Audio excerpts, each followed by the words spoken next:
Daily Blast Live. We're talking about what you're talking about. Thrown under the bus. No.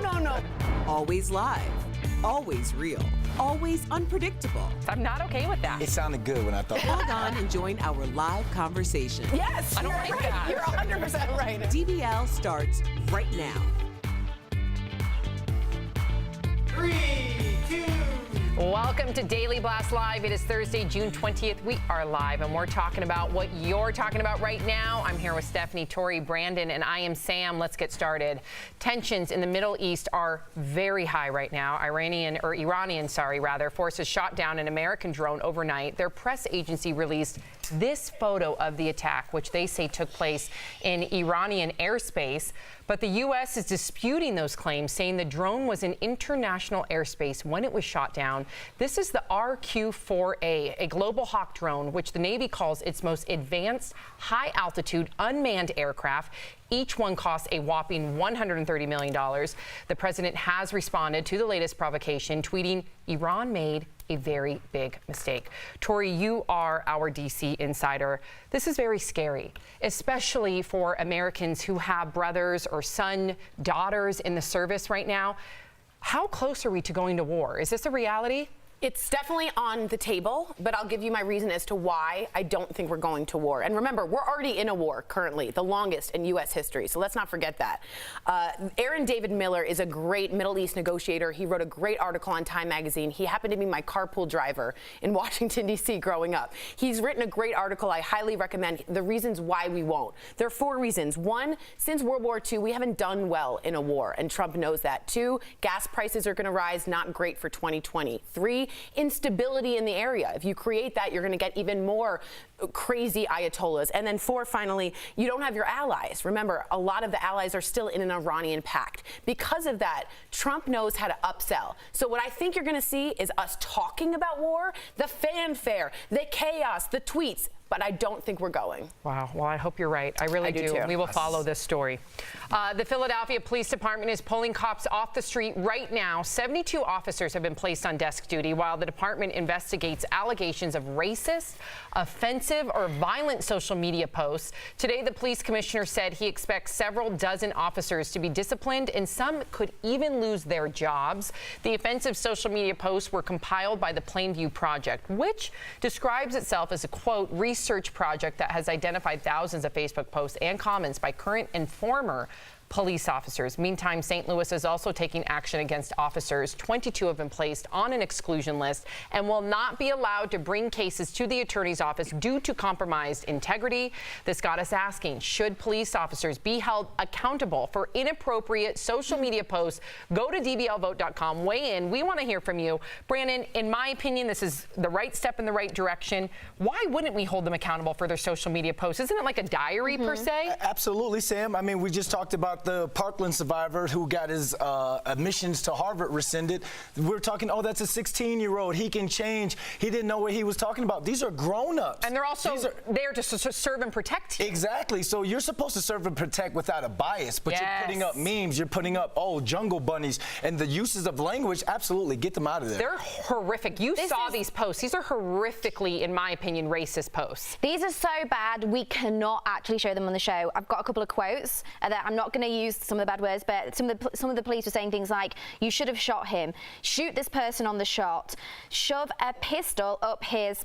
I'm not going to say. And then there was one comment, they reposted a gentleman, they beat me up in quotes. And then the comment back from the police officer was, "Damn lucky that's all they did, you piece of garbage." Wow. And it's funny, this last weekend I was away. So violent. It's so violent. This last weekend I was away with a group of friends, and they're all American, and they were saying to me, you know, what's the difference with the police in the UK versus here? Like, how do you feel towards them? Honestly, the police are servants of the people. I feel so safe around them. Obviously, I am white. I do not have, obviously, sadly, any of the racism issues that we see all the time, and we've been talking about in Phoenix and every single day. It's an issue here. But I am never in fear. No, neither is anyone in the UK. No matter what colour your skin is, it does not matter. They are there to help, serve, and protect you. This is not okay. Yeah, and another reason why it matters is in Phoenix, for instance, we've seen racist Facebook tweets from a police chief 4 out of the 31 people who posted those have shot somebody. Right. So it matters. I know, it does. And hopefully other departments will follow suit. Let's see what our very own DBL Nation has to say. 75% of you say Wow, yes. that's a large police majority. officers should be held accountable. Absolutely. Yeah. So I'm glad we're all on the same page. The Today Show is celebrating a very big milestone, but they left something out. Today marks the 25th anniversary of Studio 1A in New York, where they filmed the morning show. But one person was missing from their tribute. See if you can tell. Welcome to Today on a Monday morning. Welcome to Studio 1A. Hello, my people! For those few moments when you come to the plaza, we get to see you right back. Things happen here. Well, if you're like a lot of folks on social media, you can't help but notice the absence of Matt Lauer, the disgraced former co-host who was fired after allegations of sexual misconduct. Some people are applauding the decision, like this person who tweets, "Thank you for not including Matt Lauer. You did the right thing." While others are saying it is revisionist history, commenting Today's Show hits the ghost button on Matt Lauer, TV history at its finest. So should they, Brandon, erase Matt Lauer, considering that if you look at like the last 25 years, their monumental moments, he was a part of that? Yeah, but he was a stain on the history. You know, I hate to revert back to football here, but let's talk about USC. When Reggie Bush got into all that trouble, you can't see a picture of Reggie Bush all throughout USC, and he is USC. So in this case, all we're talking about Reggie Bush taking money as a freshman. This guy, lewd conduct, sexual misconduct. Yep. Get him out of there. But it's Got it. Erase him out of history. I don't either. Okay, so let's hear from Stephanie and then Tori. Okay, right. I'm not condoning his behavior. I'm not saying he's a great guy. Does that take away from his talent, his accomplishments, the amount of daytime Emmys that he's got that show? Absolutely not. He's a part of that show's history, and I think I'm not saying I agree with anything that this man's done, but half the reason why they are where they are is because of him. And I also have to say that there's somewhat of a news program, and to erase history worries me a little bit, because we talk about revisionist history. Instead of erasing it, perhaps they could have had a statement or something added to this. Because I agree. It's a journalistic society I agree. somehow. No, I agree with having a statement saying, you know, this is the last 25 years, including and call out that stain. Yeah. Wait, you got to address it. In Sam, 2019, you got to address the elephant You can't in the just room. erase it and pretend like it never Sam, happened. I didn't think you guys were going to take this stand at all. I just think you can't pretend it went away. Because you're a journalistic news organization. Okay, but if I sexually harassed y'all and 25 years later, let's say you've had some sort of PTSD from it, do you want them celebrating me? Do you want to see a picture of me and you and no, take but I you want a back to statement as that? to why you're not there. That's a good point. Does So that I make agree sense? with Brandon, but I like the idea of pushing it with a statement. Yeah. All right. Confront it. Don't sweep it under the rug. There you go. Cool. This next story, I can't wait to hear what you all have to say about this. And kudos to this woman. Her name is Marijuana Pepsi. Love it. And yes, she's not the latest flavor from the beverage maker or a type of drug. It turns out Marijuana Pepsi is this woman. You're looking at her right now. She's from Wisconsin. Her mom named her Marijuana Pepsi Van Dyke, and now she's added a doctor to that name. Yes. The 46-year-old woman who says she's been teased by everyone, including teachers, bosses, earned a PhD in higher education leadership.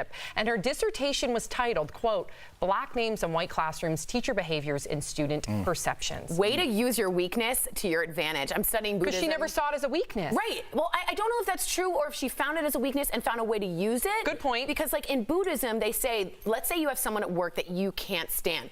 Jeff. No, I'm kidding. And they're constantly at you and all that stuff. In Buddhism, they tell you, use that person as a guru. They are shining a spotlight on everything you need to continue to work on. So they're actually helping you. This woman did sort of the same thing with her name. Yeah. What a brilliant, She turned it into to being a doctor. Yeah, we talk about Nike signing the first ever athlete with cerebral palsy. We talk about people with one leg doing Tough Mudder competitions. Now, she just took something that people probably used to bully her as, and like you said, she took it into a PhD. Now, she also owns Action as Empowerment, which is a performance coaching business that runs retreats and workshops for people looking to change their lives. And she's a real estate agent. Just to She's a girl boss. She's a girl boss. We have another girl boss that we want to give a big DBL shout out to. This 103-year-old woman named Julia Hawkins. Everyone calls her Hurricane because she's a force on the track. She won gold in both the 50 won 100-meter races and has become the oldest woman to compete in U.S. track and field. Yes, This big is round of applause. Tori, she's faster than you. I know she is. First of all, she's faster than me. My grandmother-in-law, my husband's How old is grandmother, she now? 104. So, and she's with it, completely with it. Has a little Zinfandel. She plays puzzles. The thing about them is they've seen they are the history makers. Yeah. She told me before there was indoor plumbing. Wow. Before there was television. I mean, it's insane. That's so good on her. Good on her. Well, this lady better keep setting those records because when I get to 103, I'm coming after those Wait, records. why do you have to ruin it? Brandon, why is it always a competition? Always about him. What do you mean? It's This is nothing a to do goal. with It's a you. goal for me to get to 103 and break the record. All right, fair enough. Good luck, babe. So she'll be like 162 at that time if I did my math She's not running properly, anymore which at I probably didn't. 162. Hey, she might. I just challenged Yeah, her. you're right. DBL's Live will bring you breaking news as soon as it happens. Coming up, a popular Texas sportscaster has gone viral for his perspective on the hot button issues. Don't miss the premiere of Dale's DBL Take. And you, the viewer, are our fifth host. The parents of a teen who fired a gun in school are in trouble with the law. Should they face charges for their child's actions? Your comments coming up next. Hi DBL Nation, Kelly Schubert here with the DBL digital team. I'm tracking all the breaking and trending stories. And we've got a great fifth host coming up. Please let us know what you think about that. This is a story that's trending and making national headlines today. I really want to know your DBL take on this, so please send them in. Let's go to the desk and see what's going on. Tori is looking for a rogue cell phone that she is hearing. Oh, and down. Okay, we're back. The 1, 2, 3, 4. Hi Brandon, what's going on over here? Me getting shamed for wanting Happy to break Thursday. records at 103 years old. Yeah, you're taking the wind out of the hurricane. No, she was running. She ran a 21:06 in the 50 meters. Pretty awesome, right? 21:06. Pretty I mean, awesome. that's great. But like, I look at that. I look at something like that as like a goal. You know, a goal for. Obviously, hitting 100 is a blessing regardless, but to be able to compete like that and to still run without a walker or walk without a walker at that age, I mean, that's an absolute blessing. So I'm a competitor. I want to go for that record. That's something I want to write down as a record. But congratulations to the Hurricane, which is her nickname, Miss Julia Hawkins. I think that's a great thing. That's an inspiration to a lot of people, you know, so I'm so glad that she did that. Now I want her to go to a 400 meters. Now see if you can do a mile because, she's setting these records. No one. She's 103. You're telling a 103-year-old to go run a mile. He's challenging a 103-year-old, which is also great for DBL. I challenge you, 103-year-old. I do want to just say something quickly. Michael Loveland wrote in and asked about Buddhism really quick. And isn't Buddhism about suffering? And it's a really interesting topic because a lot of people think that. But Buddhism is actually about how to suffer better, how to suffer well. Because the theory is everybody's going to suffer, and when you think you're not, you're going to suffer more. So Buddhism isn't trying to increase your suffering, it's about understanding you're going to suffer. How do I suffer better? Does that make sense? How do I suffer in a more productive way for me? How do I go through life with these pains and work it to my advantage so that I suffer, but I suffer better? That's Buddhism. All right, in a nutshell. In a lotus flower.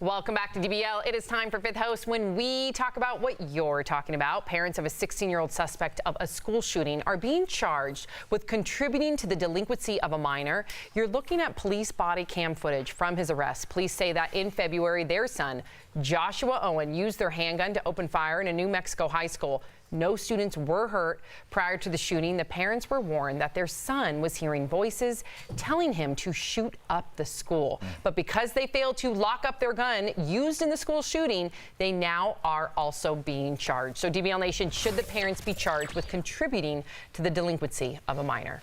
All right, our friend Jackie on Facebook writes, yes, owners of a weapon are responsible for its safekeeping. No excuses. Exactly, Jackie. They were warned. They were shown text messages. and they denied even owning a firearm to the police, locked them up. Interesting. Karen writes in on YouTube, not FaceTube. FaceTube. That's a cool idea. Yeah. Okay. Car manufacturers. Which is YouTube. Yeah, I guess you're right. I guess we had that. Car manufacturers are not charged in every drunk driving accident, so no, I don't think the parents should be charged. Here's why that's a quick false equivalency, but I respect you writing in. If a car manufacturer is found to have a negligent part or airbag that's manufactured incorrectly, they can be charged in a class action lawsuit, and they have. So I completely agree with Brandon. I say lock them up. Tammy on Facebook writes, no, the son knew right from wrong. He made the choice. Tammy, on one hand, I can completely understand where you're coming from because obviously this is a really hard topic. But if this young gentleman is hearing voices, that's a sign of schizophrenia. And I think that's a mental condition that you cannot control. So I feel as strongly to this as, like I say, imagine you wake up one day and you've got a cold. You can't control the cold. You try and take medicine to make yourself better. It's exactly the same. Just because it's a different organ and a different part of your body, you can't control that.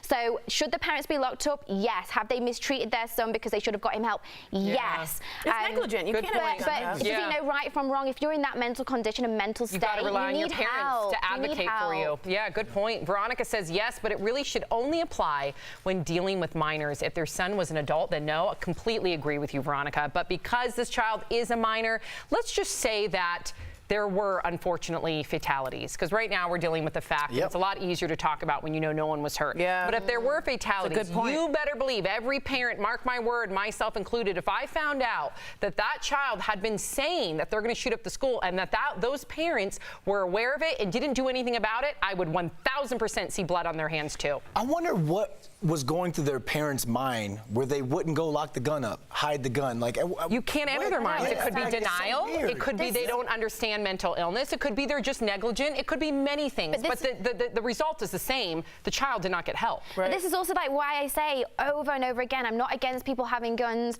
I just think everything needs to be done in a responsible way. Mental health checks. They need to be checked on the fact that the guns are locked away. And I think that includes the red flag laws that are trying to get through it. I really recommend you guys looking into it. It's for anyone that has mental health, schizophrenia, like you said. It's a red flag that a citizen or a cop can come take the gun away. What about a doctor? I would love if a doctor could notify. Dr. Drew's always said that. He wants more power to notify authorities. That's a red flag.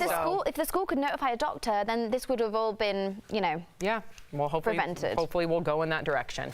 Switching gears to entertainment news, Marvel just made a big announcement about its latest film. Raquel Villanueva has that news at the moment. That's right, Sam. Marvel is determined to make Avengers Endgame the highest-grossing movie of all time. And to do so, they are releasing it in theaters again, this time with some new footage. So right now, James Cameron's Avatar holds the worldwide box office record. It has grossed more than $2.7 billion. Now, Endgame is about $44 million away. Marvel says this new movie version will include a deleted scene and a few new surprises. Now, Endgame will be back in theaters June 28th. And DBL Nation, do you think it could top Avatar? I have such an affinity for Avatar. I hated Avatar. What? Really? I still to this day want to live in Pandora. I threw up at Avatar. What? I got nauseous. It's the most beautiful movie. It was so long. It was I think it's the most beautiful world. I'm with Sam. I've not seen Endgame. It doesn't really excite me whatsoever. But I can't believe you threw up. I threw up.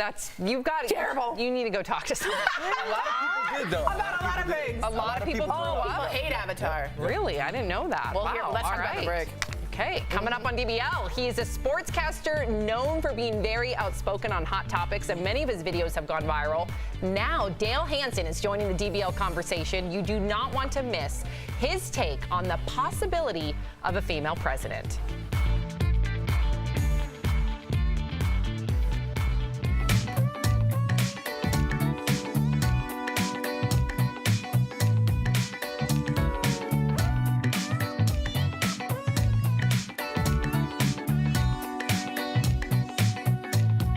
All. Just look how cool she looks. She's made work. Isn't that so cute? And don't I look like enormous next to her? Okay, really quick question. Really quick.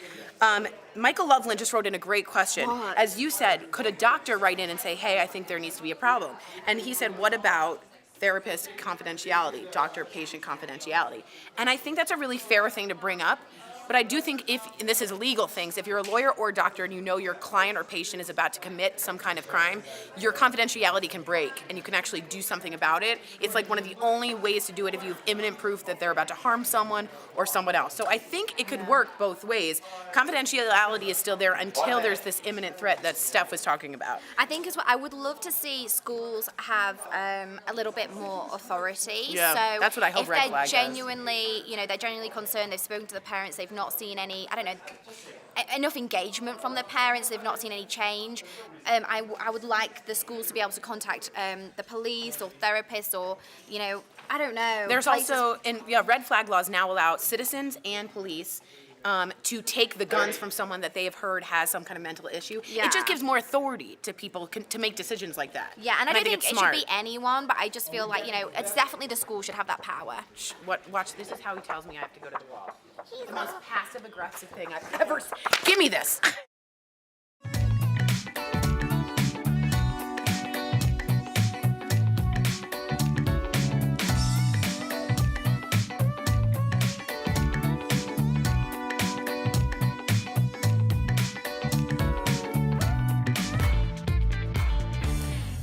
Welcome back to DBL. Dale Hansen is a popular sports anchor at WFAA in Dallas, a station owned by our parent company, Tegna. Well, Dale has gone viral for his unplugged takes on hot topics, including a video about the national anthem protests, which has more than 1 million views. Well, we wanted to include him on the conversation on our show. So here's the first edition of Dale's DBL Take. We've got a long time to figure this out, but I am trying to decide who I'm going to vote for next year, and I'm hoping it's a woman. Now, to be as honest as I can, I'm going to vote for anybody but. But I do think it's time we put a woman in that White House, and not just in an office down the hall, but in the Oval Office. There's some interesting choices here. And the way the Democrats keep joining the race, there's bound to be more. But Kamala Harris intrigues me. She lost me during a CNN town hall event when she kept answering almost every good question with this. I think we should have that conversation. No, that won't do. But I could go back. I like Minnesota's Amy Klobuchar. Eating a salad with a comb bothers me, but at least it was a salad. And Elizabeth Warren might be the smartest candidate we've ever had in either party. She has a plan for everything. But pollsters say white women who didn't go to college don't like college professors, and she used to be one.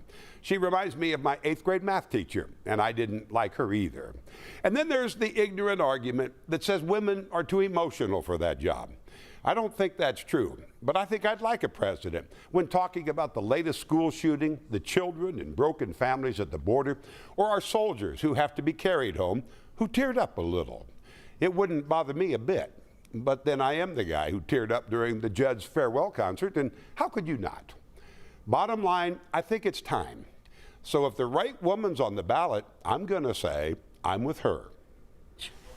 Wow. I love him because he's so authentically himself, and also being a grandfather to his biracial grandchild, I think really has opened up his perspective. Yeah, and I'm like him. I would love to see a woman in the Oval Office. I mean, why not? Right. I just want to see the right person in there, and if it's a woman, I stand behind whoever is the greatest candidate. I think there's been many great women, unfortunately, in the past that lost that opportunity, and that's what's frustrating, because who knows where we would be today as a nation, as a world, if we would have given those candidates a chance. I think so too. I will say though, when I look at the generation below us, the millennials and the Gen whatevers, Ys, X's, Z's, I don't care. Basically, they don't see the gender as an actual binary situation. A lot of them, so it doesn't bother them. That gives me a lot of hope about that glass ceiling. Yeah, a lot me too. of hope. Well said. Well, we will be right back.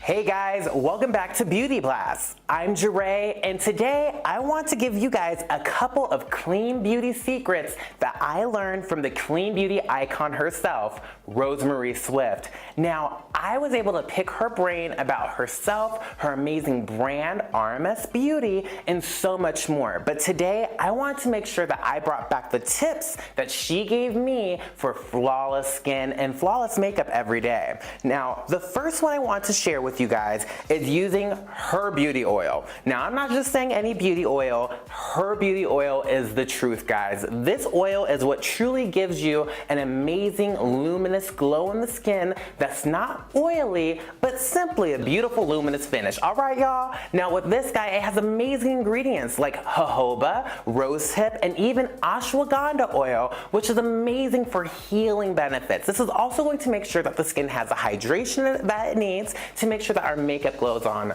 flawlessly. Now, with something like this, I like to use about 3 to 4 drops all over my skin, but I've really been using this for a little bit of everything. After I shave, before I do makeup, as my night serum. I mean, it was like rated in the top 10 in Japanese Vogue for the best beauty oil, so I think it can do good for my skin too. You guys gotta try it out though. Let me know how you love it. It's about 3 to 4 drops. So for our next one, this guy is called our Master Mixer. Now, she actually told me that she discovered this product on accident. She was in Japan doing a model, and when she was doing the model's makeup, she accidentally picked this jar up instead of something else. Now, the result it gave her made an amazing product that is legendary now. This guy gives you a beautiful shine, almost like a nice little highlight on the cheekbone, but it almost also perfects the skin in every which way possible. So I typically just do my little beauty oil all over. I'll tap a little bit of this on my cheekbones. Ooh, look at it go right now. Look at that glow, queen. Oh, but you can also use this on your eyes, use a little bit on your lips, and this is a great way to catch the glow onto your skin from beautiful sunlight or for a beautiful nighttime look. Now, you can do this as a base. You can use a little bit on top of your blush. You can even do a little bit on your eye, but make sure that you do just a little bit and not overdoing it. Overdoing it's gonna kill the look, okay guys? Now, last but not least, her Uncover Up is phenomenal. This is a foundation that's coconut base. Her coconut base literally smooths, heals, and saves skin as well. Now, with this guy, once again, you only need a little bit. I'm wearing it today, and I only took a little bit with my fingertips underneath my eye, around my nose, and a little imperfection areas that I just wanted covered up. Now, with this guy, you can use her beautiful unpowder powder as well, and it gives you a flawless finish. Now, you're going to be seeing our interview very soon, and if you haven't already, make sure you click the video for our exclusive interview with Rosemary Swift herself. As always, guys, thank you for joining us today, and make sure that you follow Jeray for the Slay for all of your beauty tips and questions. We'll see you guys next time.